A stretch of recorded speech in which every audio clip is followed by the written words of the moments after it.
Hello and welcome everyone. My name is Mathome Mbatha. I'm the Market Manager for Africa at Wines of South Africa.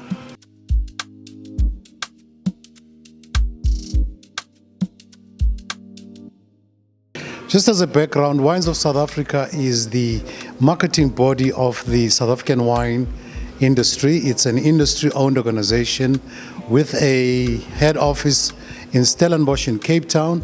We have offices in London in the UK. We have an office in the Asia market in Singapore. We also have an office in the USA markets. We are active in the Canada markets. We are active in other European markets, Germany, the Netherlands, Sweden, and pretty much have an operation in Johannesburg, which is where I operate from, looking after the Africa markets. So we are proudly globally placed and well positioned in building awareness about South Africa in the different markets of the world. Well, first of all, we are privileged in South Africa to have grapes growing to quality of wine production. So we grow grapes for wine and we produce wine. I think that's also a plus for us because we've got something that we can produce in a form of raw natural resource, and then we actually convert it into wine. We export wine to different worlds, and the importance obviously of the wine in the world is that we offer what is the beauty of South African nature's offering. Through wine we are able to express what South Africa diversity is about. Through wine we're able to express what the personalities of South Africans are through winemakers' styles of different wines, and obviously the beauty of the diversity of the actual nature in producing different types of varietals that go into the actual wine. So the wine itself is a very important factor in people's lives. It is what I usually call a social lubricant. It helps people to be sociable, but it's also a good, very much benefit for health as well. But above all, it places Africa in the global map as a product that is finished, that gets consumed in the world. So in essence, wine is very important in terms of global contributor to the financial and economy. In South Africa, even more so, it contributes to the country's GDP immensely. It contributes to a tune of 55 billion to the country's GDP. It contributes to employment. The industry employs collectively, inclusively of other provinces, 265 people in total are actually employed in the wine industry space. So it's a contributor economically, it's a contributor to the social development, because as you will be here at Spear today, we'll learn about different initiatives that are about development of the social cohesion, amongst other things. So it is a very crucial and a very important component of our lives. The South African wine industry has got a history of over 365 of wine production. And in this 365 years in wine production, there's been innovation and development in mastering the wine. But like I put it earlier, it's all about also how do we utilize wine to become a social connector, but also a way in which people can create a living through employment. So Wines of South Africa's role is to make sure that we actually position brand South Africa as one of the preferred wine producers in the world. We are, as it is, recognized as one of the finest wine producing regions in the world. We are ranked between number 6 and 7, obviously depending on the final production per year, but we are number 7 at this stage.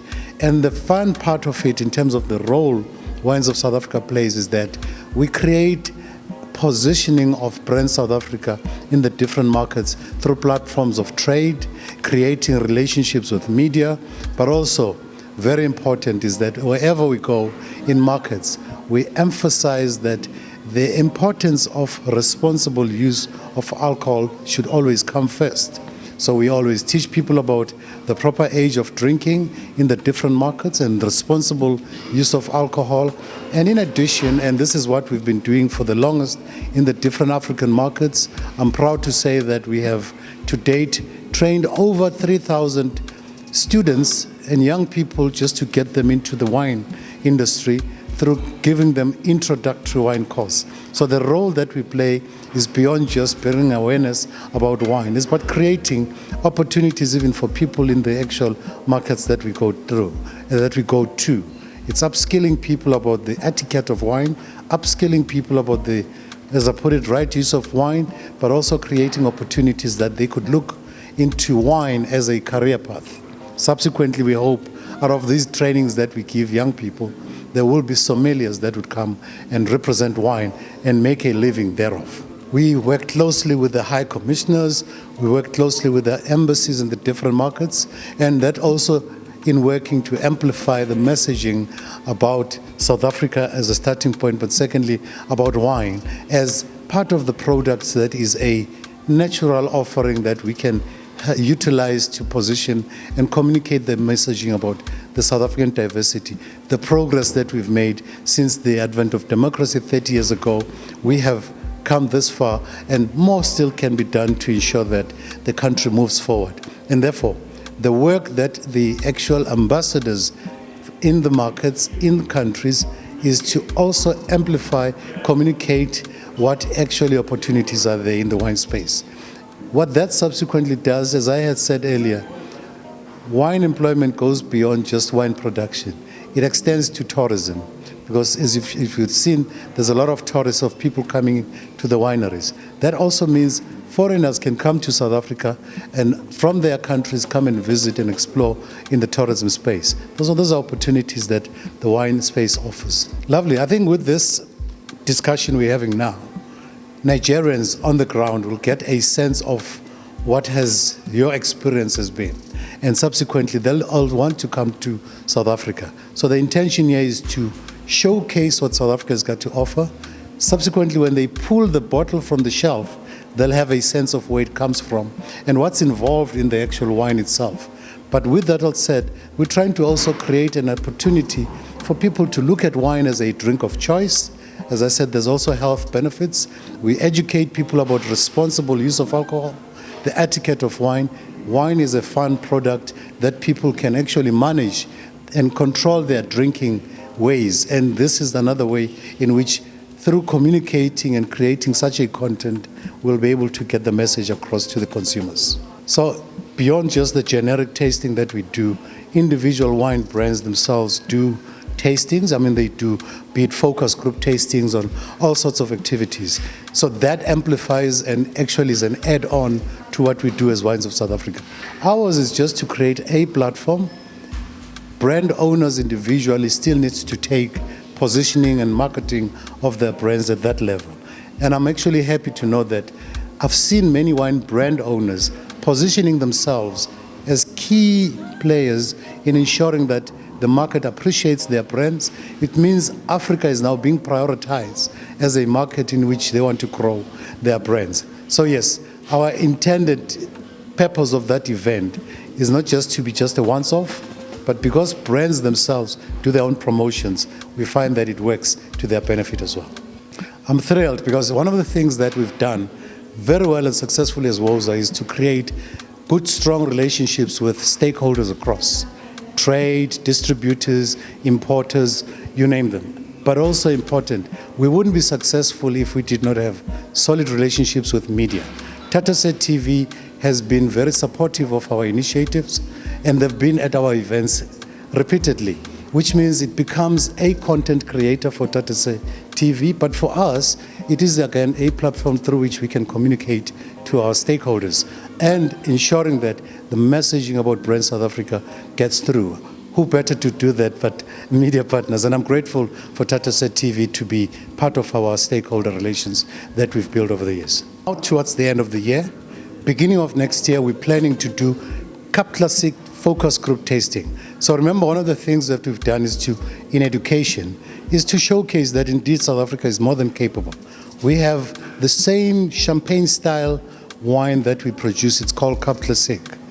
And in February, we're going to do a focus group tasting for Cup Classic, which is also just to amplify and make sure that people are knowledgeable about wines from South Africa.